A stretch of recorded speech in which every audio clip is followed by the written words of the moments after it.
இந்த வீடியோல நம்ம வந்து என்ன பார்க்க போறோம்னா, அந்த கோய் ஃபிஷ் பத்தி பார்க்க போறோம். அந்த கோய் ஃபிஷ் வந்து ரொம்பவே இன்டெலிஜென்ட்டான ஃபிஷ்ன்னு வந்து எல்லாமே சொல்றாங்க. அது ஏன் இந்த ஃபிஷ் வந்து இன்டெலிஜென்ட்டா இருக்கு? அப்படின்றத பத்தி கம்ப்ளீட்டா அந்த வீடியோல பார்ப்போம். வாங்க வீடியோக்குள்ள போலாம். பார் உன்ன மாதிரி அங்கங்க அடமொழி வச்சு வாழ்ற வழி இல்ல நாங்க ஆண்டாண்டு காலமா பரம்பரை அடமொழியோட வாழ்ற குடும்பம்டா.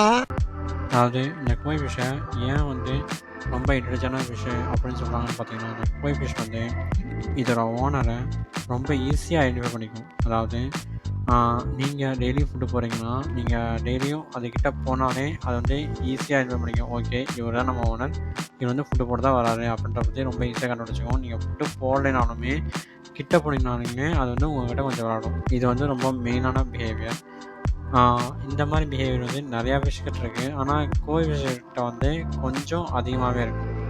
அது மட்டும் இல்லாமல் இந்த கோய் ஃபிஷ்ஷோட இன்னொரு ஸ்பெஷாலிட்டி என்னென்னு பார்த்தீங்கன்னா, இந்த கோய் ஃபிஷ்ஷால் இன்னொரு ஃபிஷ்ஷோட வாயிலேருந்து சாப்பாடு எடுத்துக்க முடியும். அதாவது ஒரு ஃபிஷ் வந்து இன்னொரு ஃபிஷ் குட்டி விடுது, அந்த ஃபிஷ்ஷும் அதை சாப்பிடுதுன்னா, அந்த அளவுக்கு ஒரு இன்டெலிஜென்ட் இருக்கிற ஒரு ஃபிஷ்னால் அது வந்து கோய் ஃபிஷ் மட்டும்தான்.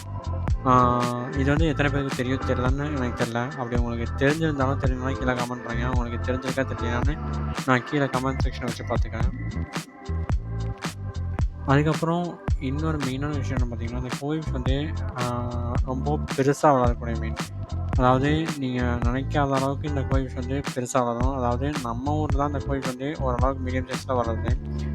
இதுவே சிங்கப்பூர், மலேசியான்னு பார்த்தீங்கன்னா, இந்த கோய் ஃபிஷ்ஷை வந்து ஒரு ஹாபியாக எடுத்துக்கிட்டு ரொம்ப பெருசாக வளர்த்துறவங்க ரொம்ப நிறைய பேர் இருக்காங்க. அதை பற்றி உங்களுக்கு தெளிவாக வீடியோ வேணும்னா கீழே கண்டிப்பாக கமெண்ட் பண்ணுங்கள். நான் அதை பற்றி ஒரு எக்ஸ்பிளைன் பண்ணி ஒரு பெரிய வீடியோ நான் உங்களுக்கு எக்ஸ்பிளைன் பண்ணுறேன். இந்த கோய் ஃபிஷ்ஷால் நம்மளை மட்டும் இல்லை, அது கூட நீந்துற மீனுங்கள், அதாவது அது கூட எப்போவுமே நீந்துற மீனுங்கள் ஈஸியாக ஐடென்டிஃபை பண்ணிக்கும். அதாவது இது ஒரு லேக்கில் இருக்குன்னா, இது கூட எப்பவுமே நீந்துற மீனுங்களை இது ஈஸியாக ஐடென்டிஃபை பண்ணிக்கிட்டு அது கூட மட்டுமே போகும்.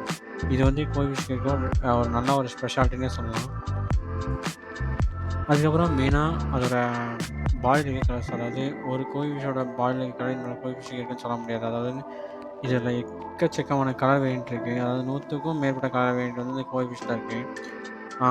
ஆனால் நீங்கள் மற்ற ஃபிஷ் பார்த்தீங்கன்னா, மேக்ஸிமம் 1, 2, 3 கலர்ஸ் அவைலபிளாக இருக்கும். மிஞ்சி மிஞ்சி போனால் ஒரு 10 கலர்ஸ் அவைலபிளாக இருக்கும். அந்த கோய் ஃபிஷ் மட்டும் நிறைய கலர்ஸில் அவைலபிளாக இருக்குது. அது மட்டும் இல்லாமல் இதோட பேட்டன்ஸுமே ஒரு ஃபிஷ்ஷுக்கு இருக்க பேட்டன் இன்னொரு ஃபிஷ்ஷுக்கு இருக்கவே இருக்காது. அதாவது நம்ம கைரேகை மாதிரி ஒருத்தருக்கு கைரேகை எப்படி இன்னொருத்தருக்கு இருக்காதோ, அதே மாதிரி இந்த கோய் ஃபிஷ்ஷில் உடம்புல இருக்க பேட்டன் வந்து மேக்ஸிமம் எந்த ஃபிஷ்ஷுக்கும் இருக்காது.